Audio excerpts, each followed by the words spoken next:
Hello math lovers, कैसे हो आप सब। नमस्कार, मेरा नाम है पार्थ शर्मा और स्वागत है आप सबका मेरा मैथ्स महान में। नेट की एग्जाम आने वाली है तो कैसे चल रही है आप लोगों की प्रिपरेशन। आई होप कि आप लोगों की प्रिपरेशन बहुत ही अच्छी चल रही होगी।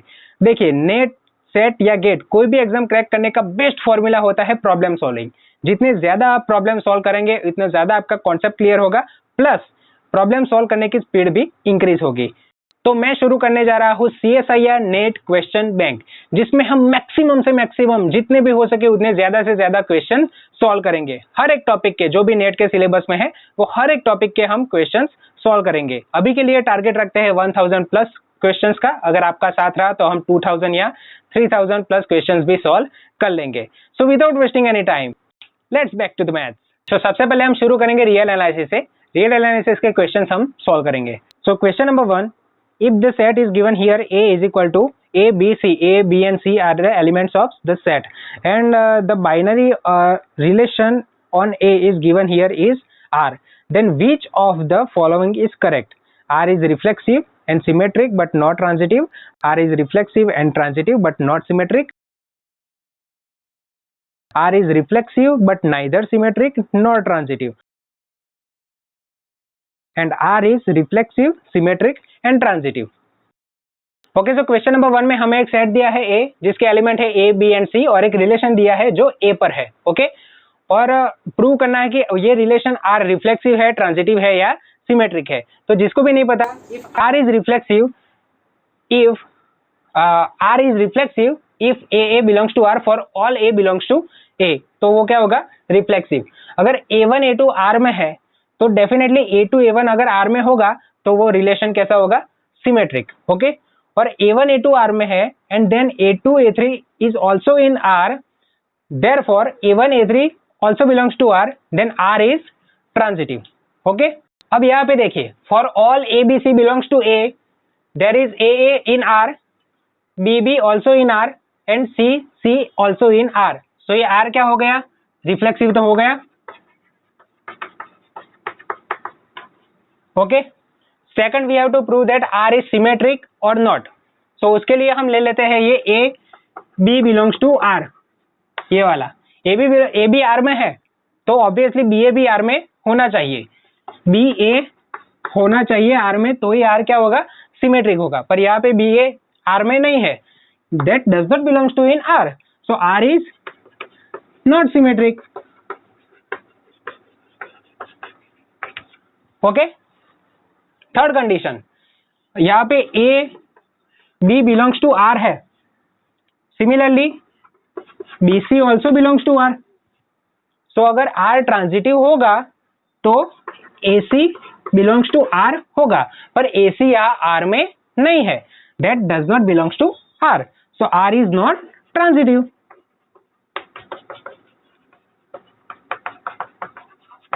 ओके, सो कौन सा ऑप्शन राइट आएगा, option number C, R is reflexive but neither symmetric nor transitive, right? So let's see question number 2. Question 2 is, if the cardinality of a set A is 4 and that of a set is B is 3, then what is the cardinality of set A delta B? Option A is 1, B is 5, option C is 7 and D cannot be determined as the sets A and B are not given. Okay, तो हमें यहाँ पे cardinality of ए दी हुई है 4 और cardinality of be the हुई है 3। Cardinality is nothing but the number of elements in that set. यहाँ पे सेट ए में 4 एलिमेंट हो गए, सेट बी में 3 एलिमेंट हो गए, तो हमें cardinality of A delta B find करनी है। आपको सबको ही पता है A delta B is equal to A minus B union B minus A. जैसे कि हम ग्राफिकली देखें तो ए माइनस बी ये वाला पार्ट होगा और ये बी माइनस ए, तो हमें cardinality of A delta B find करनी है। अब यहाँ पे हमें सेट एग्जैक्टली नहीं दिया हुआ है, हमें सिर्फ उसकी कार्डिनलिटी दी है, ए की 4 और बी की 3, तो सेट में क्या है वो हमें नहीं पता। सो हमें ए डेल्टा ए इंटरसेक्शन बी की कार्डिनलिटी या ए इंटरसेक्शन बी सेट भी हमें नहीं पता, तो उसके ऊपर से हम ए डेल्टा बी की कार्डिनलिटी फाइंड नहीं कर सकते। अगर ए की कार्डिनलिटी 4 है और बी की कार्डिनलिटी 3 है तो हम उन दोनों को ऐड नहीं कर सकते, क्योंकि हमें पता ही नहीं है कि उनके इंटरसेक्शन में कोई एलिमेंट्स कॉमन आते हैं कि नहीं। So we can't determine A intersection B so we cannot say the cardinality of A delta B is what. So option number D is correct, cannot be determined as the set A and B are not given. Okay, so let's see question number 3. So question number 3, यहाँ पर हमें assertion दिया है A, if events A, B, C and D are mutually exhaustive then A union B union C whole complement is equal to D, और उसका reason दिया है R, A union B union C whole complement is equal to D implies if any element is excluded from the sets A, B and C then it is included in D. The option is A and R are both correct, also R is the correct explanation of A. Option B is A and R correct but R is not the correct explanation of A, and option C, A is correct but R is wrong, and option D is A is wrong but R is correct. Okay, so question number 3 में हमें assertion दिया है A, B, C and D are mutually exhaustive event. मतलब क्या होगा exhaustive event? मतलब A union B union C union D हम करेंगे तो वो हमें मिलेगा तो whole sample space. Okay, exhaustive event के बारे में अगर मैं आपको अच्छी तरह से समझाऊं तो चलिए एक एग्जांपल लेते हैं. Example is a rolling a dice. Okay, the well known example obviously a fair die, rolling a dice. तो हमारे पास सैंपल स्पेस क्या आएगा, S इज इक्वल टू, अगर हम डाई थ्रो करें तो 1 भी आ सकता है, 2 भी आ सकता है, 3 भी आ सकता है, 4 भी आ सकता है, 4 and 6 ये नंबर आ सकते हैं. और अगर हम दो इवेंट ले, इवेंट A और event B, event A is then when we throw a dice then appearing a number on the surface is even,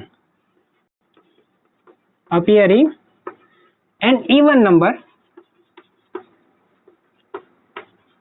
on a dice. और इवेंट B क्या होगा, appearing an odd number on a dice. तो set A हमें क्या मिलेगा, even numbers मिलेंगे सारे, तो 2, 4, 6, और सेट B क्या मिलेगा 1, 3, 5. सो हम A यूनियन B करें then we get 1, 2, 3, 4, 5, 6 and this is nothing but a S. So we can say that A and B are mutually exhaustive events. Okay. सो हमें assertion में दिया है कि A, B, C and D are mutually exhaustive event. So A union B union C union D, that means the whole sample space. और A union B union C complements is equal to D, obviously. Okay. और reason इसका क्या दिया है कि if any element is excluded from the set A, B and C, it is included in D. मतलब कि कोई भी एलिमेंट जो A, B और C में नहीं होगा वो D में होगा. That is right. Okay. So reason हमारा correct है and the assertion is also right. Simple. चलिए अब क्वेश्चन नंबर 4 देखते हैं.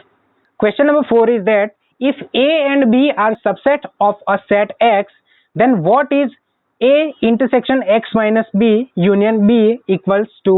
Option A is A union B, option B is A intersection B, option C is A and option D is B. Okay, so question number 4 में हमें क्या दिया है कि A is subset of X and B is also a subset of X. तो हमें क्या find करना है, A intersection X minus B union B is equal to what? तो चलिए शुरू करते हैं. A intersection X minus B मतलब क्या होगा, B X का सबसेट है, तो X minus B means B complement. X में से B निकाल देना का, तो क्या रहेगा, B का complement union B. Now by distributive law we can say that A union B intersection B dash union B. Okay, by distributive law.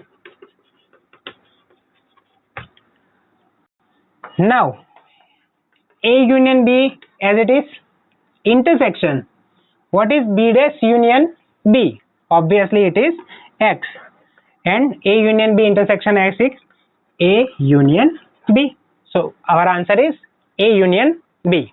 Correct? So let's see question number 5. Question number 5 is that the total number of subsets of a finite set A has 56 more elements than the total number of subsets of another finite set B. What is the number of elements in the finite set A? Okay, तो question number 5 में हमें क्या दिया हुआ है the total number of subsets of a finite set A has 56 more elements more than the total number of subsets of another finite set B. और find क्या करना है, नंबर ऑफ A. जैसे कि हम जानते ही है, if the number of elements of the set A is let's say X, then the number of all subsets of A is 2 raised to X. ये रिजल्ट हमें पता ही है. Okay, so let's assume that number of A is equal to let's say small a and number of B is equal to let's say small b. So the total number of subsets of a finite set A वो क्या होगा, right, 2 raised to A. और the total number of subsets of a finite set B वो क्या होगा, 2 raised to B. Okay, अब total number of subsets of a finite set A has 56 more elements than the total number of finite sets of a subset another finite set B. Okay, so इसमें 56 elements ज्यादा है. तो अगर हमें इन दोनों को compare करना है तो 2 raised to A minus 56 is equal to 2 raised to B. इसमें से 56 बात कर दिए क्योंकि 56 इसमें ज्यादा थे.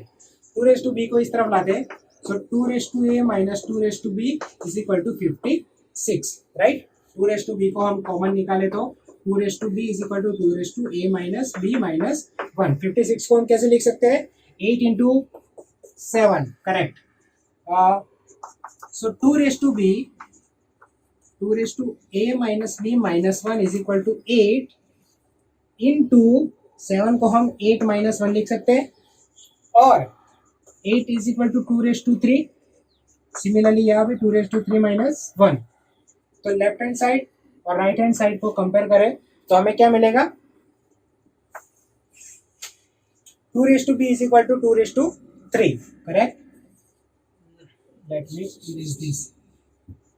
2 raised to B is equal to 2 raised to 3. So B is equal to 3 और 2 raised to A minus B minus 1 is equal to 2 raised to 3 minus 1. 2 raised to A minus B minus 1 is equal to 2 raised to 3 minus 1. So A minus B is equal to what, 3. और B तो हमें मिल गया कितना, 3. So A minus 3 is equal to 3. So A is equal to what, 6. और A क्या था, number of A, और वही हमें फाइंड करना था. ओके, सो करेक्ट ऑप्शन कौन सा है, option number B. Clear. So let's see question number 6.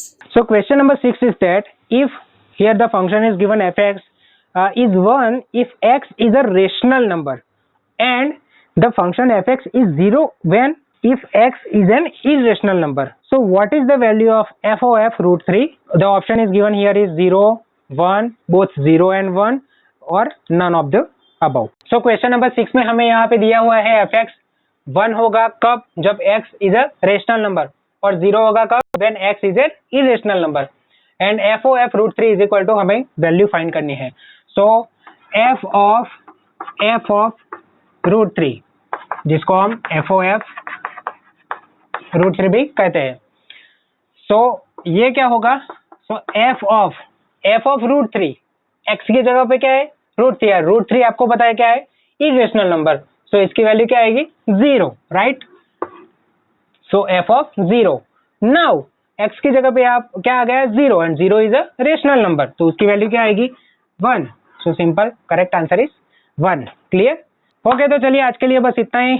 जल्दी मिलेंगे अगले वीडियो में. हमें बहुत सारे क्वेश्चन सॉल्व करने हैं, आपको पता ही है. और जो भी क्वेश्चन हम सॉल्व करने वाले हैं उसको मैं पहले से ही इंस्टाग्राम और फेसबुक में शेयर कर देता हूँ, तो आप इंस्टाग्राम और फेसबुक में भी मुझे फॉलो कर सकते हैं ताकि आप पहले से ही प्रैक्टिस कर सके और जो भी क्वेश्चन का आंसर ना आए वो हम वीडियो में बताने ही वाले हैं. तब तक के लिए मैथ्स को गिनते रहिए, मैथ्स को फील करते रहिए, मैथ्स को अपना कहते रहिए और आराम से कहिए मेरा मैथ्स महान. मिलते हैं अगले वीडियो में. नमस्कार.